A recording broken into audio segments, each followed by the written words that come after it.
Hello, Assalamualaikum dan selamat pagi semua. Okey, hari ni hari keempat Ramadan.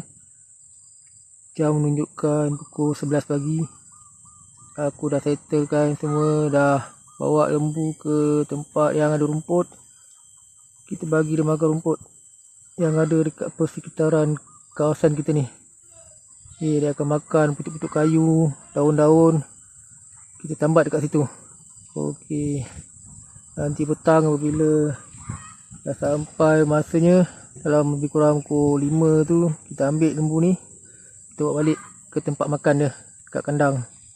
Nanti kita akan bagikan soya, campurkan dengan abuk jagung, campurkan dengan napier. Kalau ada pelepah sawit pun kita boleh bagi. Daun-daun pisang pun kita boleh bagi. Okey, kita tambahkan juga dengan molasses dan juga EM. Okey, itu semua makanan-makanan tambahan untuk lembu-lembu kita. Okey, ini cara penternakan tradisional yang dekat-dekat kampung pakcik-pakcik. Okey, pakcik buat tu Okey, macam inilah cara dia. Tambah dekat kawasan yang ada rumput.